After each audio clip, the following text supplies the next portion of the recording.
Everybody wants to be happy. In the past 2 decades, there's been an explosion of tips, tricks, and happiness hacks, spanning the genres of psychology, spirituality, and self-help. There's some good stuff in there. I don't mean to disparage that entire effort. But the emergence of this huge happiness industry makes me wonder, what's it all for? Why do we have to struggle so hard to be happy? And who decided that all these little tweaks and tricks are the best way to deal with that problem? I think most people who are unhappy have good reasons to be.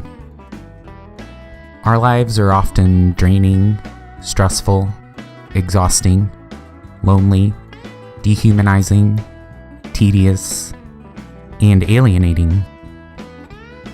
Trying to trick yourself into being happy anyway doesn't deal with the real problem, which is we live in a society that frequently treats people like garbage. I'm all for being as happy as we can be, but happiness has to be pursued authentically. It can't come at the expense of suppressing or deactivating our negative emotions and artificially inflating our positive emotions. Trying to do that is doubly harmful, because not only does it lead us away from dealing with the stuff in the world that really does suck and really should make us unhappy, it also leads us away from listening to and learning from our emotions. Emotions are supposed to be helpful.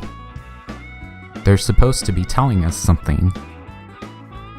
Of course, they don't always do that in practice. Sometimes we're happy when we shouldn't be, or unhappy when we shouldn't be. Or we overreact or underreact. Listen to your emotions. Hear them out. Maybe you're unhappy right now because you really should be motivated to change something in your life. But don't just accept what they're telling you. Ask yourself, is this an appropriate response? Is this a proportional response? The goal shouldn't be to be happy all the time. As appealing as that sounds, it's just an immature fantasy.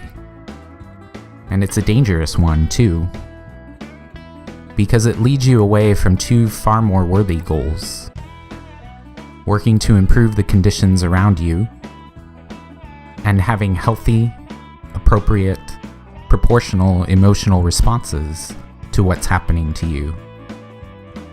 In the end, happiness is just a fallible pointer that things are going well for you. Unhappiness is a fallible pointer that things aren't going well for you. That's it. It's up to us to figure out when those emotions are on target and when they're leading us astray. It's up to us to ask ourselves, why am I unhappy right now? Is it an authentic, accurate reaction? Or is it because I made up my mind a long time ago that all these various things have to happen in order for me to be happy, and now one of them hasn't happened, so now I can't be happy? Letting yourself feel the full range of your emotions, letting yourself be moved to make the world a better place, and getting skilled at learning when your emotions are being helpful or unhelpful is a much more fulfilling way to live than trying and failing to force yourself to be happy all the time.